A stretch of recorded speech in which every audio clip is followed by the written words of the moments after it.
ஒருத்தங்க ஒரு மலைய தன்னோட தலையாலேயே நடந்து ஏறினாங்கன்னு நான் சொன்னா நீங்க நம்புவீங்களா? நம்ப முடியலையா? ஆனா நம்பிதான் ஆகணும். ஏன்னா அப்படி ஒருத்தர் நம்ம இதிகாசத்துல உண்மையாவே வாழ்ந்திருக்காங்க. இறைவன் மேல வச்சிருந்த தீராத பக்தியால யாருமே கற்பனை செஞ்சு பார்க்க முடியாத ஒரு காரியத்தை செஞ்ச ஒரு எக்ஸ்ட்ராடினரி பெண்ணோட கதை தான் இது. வாங்க அந்த கதைய இப்ப நாம கேட்கலாம். பக்தி, நம்பிக்கை, அர்ப்பணிப்பு, இந்த வார்த்தைகளெல்லாம் நாம அடிக்கடி கேட்போம். ஆனா இதுக்கெல்லாம் ஒரு எல்லை இருக்கா? ஒருத்தரோட பக்தி எந்த அளவுக்கு போக முடியும்? இந்த கேள்விக்கான ஒரு பதில்தான் நாம இப்போ பார்க்க போற காரைக்கால் அம்மையாரோட வாழ்க்கை. சரி, வாங்க கதைக்குள்ள போகலாம். முதல்ல நாம சந்திக்க போறது புனிதவதியாரு. காரைக்கால்ல வாழ்ந்து பாக்கறதுக்கு ஒரு சாதாரண பெண் மாதிரி தான் அவங்களோட வாழ்க்கை இருந்துச்சு. ஆனா அவங்களுக்குள்ள ஒரு பெரிய பக்தி எரிமலையே ஒளிஞ்சிருந்தது. அவங்க ஒரு வணிகரோட மனைவி, ஒரு குடும்ப தலைவி. ஆனா அவங்களோட உண்மையான சந்தோஷம் எதுல இருந்துச்சு தெரியுமா? சிவனடியார்கள், அதாவது சிவனோட பக்தர்கள் அவங்க வீட்டுக்கு வரும்போது அவங்களுக்கு வயிறார சாப்பாடு போட்டு அவங்க பசியாறுறத பாக்குறதுல தான். மத்தவங்களுக்கு இது ஒரு வேலையா இருக்கலாம், ஆனா புனிதவதியாருக்கு இதுதான் வாழ்க்கையோட அர்த்தமா இருந்துச்சு. இப்போதான் கதையில ஒரு முக்கியமான திருப்பு முனை வரப்போகுது. ஒரு சாதாரண நாள். ஆனா அன்னிக்கு நடக்க போற ஒரு சம்பவம் அவங்க வாழ்க்கையே தலகீழா மாத்த போகுது. அதுவும் எதனால தெரியுமா? ஒரே ஒரு மாம்பழத்தால. ஒரு சின்ன பழம் ஒரு வாழ்க்கையே எப்படி மாத்துச்சுன்னு வாங்க பார்க்கலாம். இத இப்படி கற்பனை பண்ணி பாருங்களேன். உங்ககிட்ட ரொம்ப ஸ்பெஷலான 2 மாம்பழம் இருக்கு. அப்போ ரொம்ப பசியோட ஒரு சிவனடியார் வராரு. உடனே நீங்க யோசிக்காம ஒன்னு அவருக்கு கொடுத்துடுறீங்க. கொஞ்ச நேரம் கழிச்சு வீட்டுக்கு வர உங்க கணவர் அந்த 2 பழத்தையும் கேக்குறாரு. என்ன பண்றதுன்னு தெரியாம நீங்க மனசுக்குள்ள சிவனை வேண்டிக்கிறீங்க. திடீர்னு உங்க கையில அதே மாதிரி இன்னொரு மாம்பழம் வந்தா எப்படி இருக்கும்ல? அப்படிதான் புனிதவதியாருக்கும் நடந்துச்சு.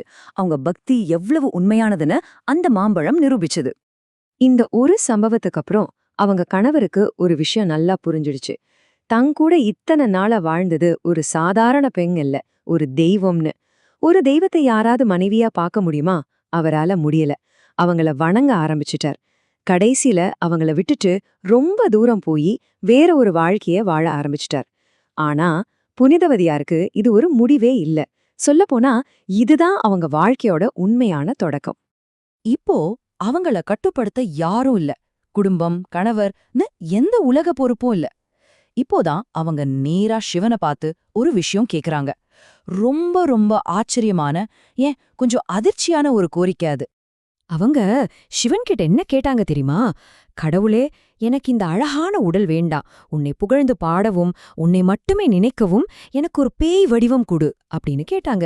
இது எதுக்குன்னா, இப்ப பாருங்க, ஒரு விண்வெளி வீரர் விண்வெளிக்கு போகும்போது நம்மள மாதிரி சாதாரண உடையில போக மாட்டார் இல்லையா? அதுக்குன்னே இருக்கிற ஸ்பேஸ் சூட்டை போட்டுக்குவார். அதே மாதிரிதான் புனிதவதியாரும் தன்னோட ஆன்மீக பயணத்துக்கு ஏத்த ஒரு உடலை, இந்த பேய் வடிவத்தை கேட்டு வாங்கிக்கிட்டாங்க.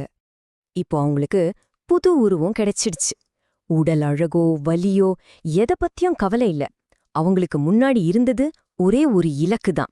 அந்த இலக்க நோக்கி அவங்க ஒரு பயணம் போறாங்க. ஆனா எப்படி போனாங்கன்னு கேட்டா நீங்க அசந்து போயிடுவீங்க.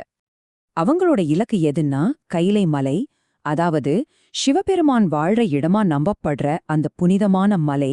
அங்க போறதே ஒரு பெரிய பாக்கியம்னு பக்தர்கள் நினைப்பாங்க.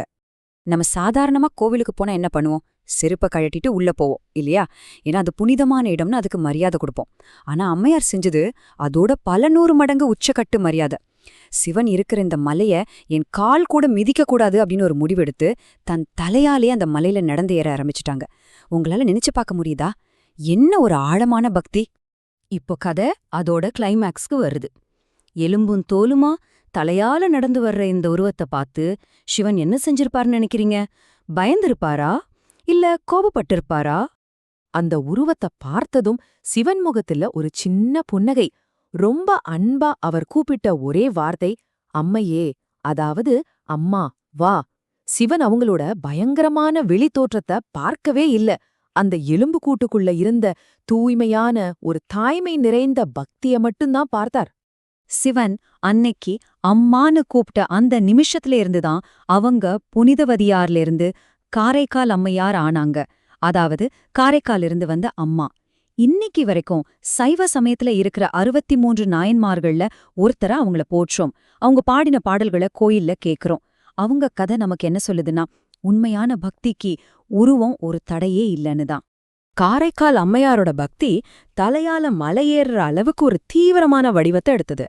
நம்மளோட வாழ்க்கையில நாம ஒரு விஷயம் மேல ரொம்ப தீவிரமா ஒரு அன்பு, ஒரு அர்ப்பணிப்பு காட்டுறோம் இல்லையா? அது நம்ம வேலையா இருக்கலாம், படிப்பா இருக்கலாம், ஒரு கலையா இருக்கலாம், இல்ல ஒரு லட்சியமா கூட இருக்கலாம்.